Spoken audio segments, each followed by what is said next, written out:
अस्सलाम वालेकुम welcome to M राद। दोस्तों, दो बहुत आम डेवलपमेंट्स हुई हैं एशियाई रीजन को लेकर। पहली डेवलपमेंट तो हमें देखने में आई कि जब से इसराइल और हमास के दरमियान ये तमाम टेंशन शुरू हुई तो उस वक्त अमेरिका ने अपने एयरक्राफ्ट करियर को और पूरे के पूरे एक बैटल फॉर्मेशन को मिडल ईस्ट के करीब भेज दिया। अब मिडल ईस्ट में ये अमेरिकन नेवी का पूरा बहरी बेड़ा मौजूद है और इसके मुकाबले में चाइना ने अपनी 6 नेवल शिप्स भी मिडल ईस्ट भेज दी।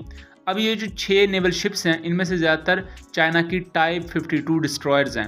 इसके साथ साथ अब ये खबर भी आई है कि अगले माह, चूँकि अब नया महीना शुरू होने वाला है, तो इस महीने में पाकिस्तान और चाइना के दरमियान सी गार्डियन 3 नेवल एक्सरसाइजेज होंगी और ये नेवल एक्सरसाइजेज अरेबियन सी में होंगी, यानी कि पाकिस्तानी एरिया में होंगी।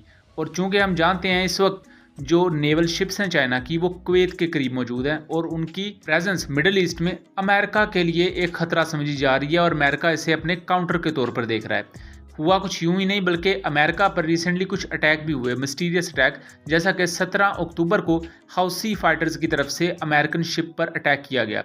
इनमें से कुछ रॉकेट्स को और कुछ ड्रोन्स को अमेरिका की बुरके क्लास फ्रिगेट पर मौजूद surface to air missile system ने कामयाबी से तबाह कर दिया।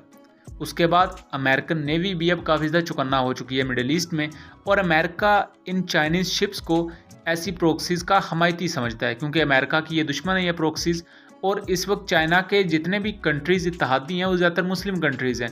इसलिए आपने देखा होगा चीन और रशिया का जो मौक़िफ़ है इजराइल और फ़लस्तीन को लेकर, वो फ़लस्तीन की सपोर्ट में जाता है। और रिसेंट जो रशिया ने अपनी तरफ से आम लोगों की जो जानों का ज़िया हुआ है उस हवाले से करारदाद पेश की अक़वाम मुत्तहिदा में, उसमें भी ज़्यादातर कंट्रीज़ ने, दुनिया की ऑलमोस्ट 90% कंट्रीज़ ने चीन और रूस का साथ दिया। सिर्फ 14 मुल्क थे जिन्होंने अमेरिका और इसराइल के हक़ में वोट दिया। अब चूँकि चाइनीज़ शिप्स इस एशियाई रीजन में मौजूद हैं और करीब ही, यानी कि जो खलीज फ़ारस का एरिया है उसके साथ ही बिल्कुल पाकिस्तान का अरेबियन सी लगता है, जिसे हम बहरा अरब कहते हैं।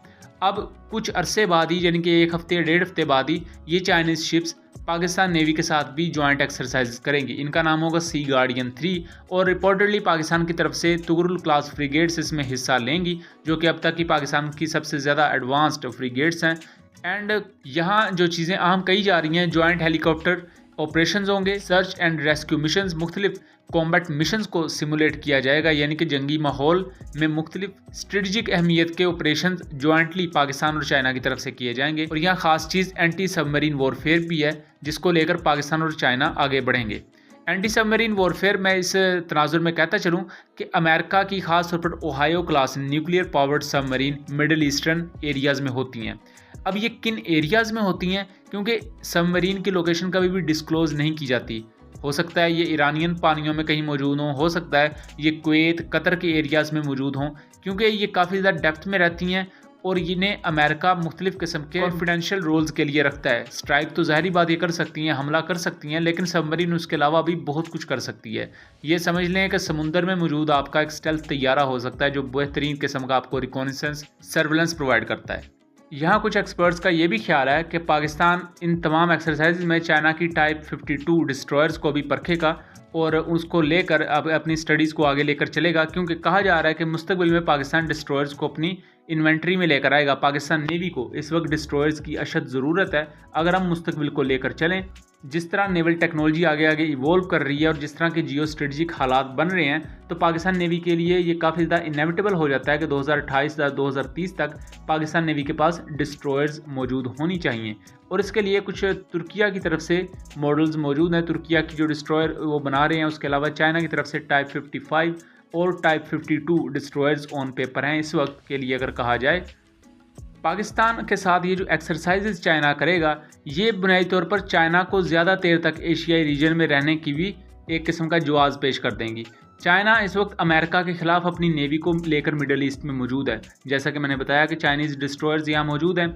अमेरिका के साथ रिसेंटली कुछ ऐसे वाक़यात हुए जहाँ हाउसी फाइटर्स ने उन पर रॉकेट्स वगैरह और कुछ ड्रोन्स वगैरह फायर करने की कोशिश की, but ultimately American Burke class ship ने उन हमलों को नाकाम बना दिया।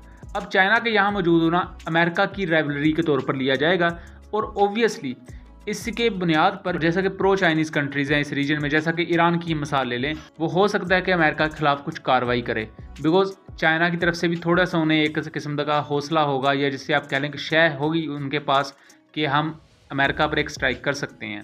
एंड चाइना के इस रीजन में होते हुए अमेरिका शायद खुल के रिटेलिएट भी ना करे, क्योंकि उससे फिर एस्केलेशन बढ़ने का खतरा होगा। ये जस्ट एक थ्योरी है, इसे हम किसी भी बुनियाद पर ये नहीं कह सकते कि बिल्कुल ऐसा होगा। लेकिन चाइनीज़ प्रेजेंस इस वक्त एशियाई रीजन में काफ़ी ज़्यादा अहम समझी आ रही है। और चूंकि चाइना का अभी तक का जो टोटल मौक़िफ़ है वो प्रो पैलेस्टाइन है, यानी कि फ़लस्तीनियों की हमायत में है, इस वजह से जो मुस्लिम कंट्रीज़ हैं वो काफ़ी ज़्यादा चाइना की हक़ में नज़र आ रही हैं। और अमेरिका इस वक्त इस वजह से भी गुस्से में है क्योंकि उनकी रीसेंट करारदाद के हक़ में सिर्फ दुनिया में 14 कंट्रीज़ ने वोट डाला। बहरहाल ये था एक एनालिसिस पाकिस्तान नेवी की नेवल मशकों को लेकर और चाइनीज़ नेवल डिस्ट्रॉयर्स की एशियाई रीजन में मौजूदगी के हवाले से। मिलेंगे अगली वीडियो में, तब तक के लिए अल्लाह हाफिज़।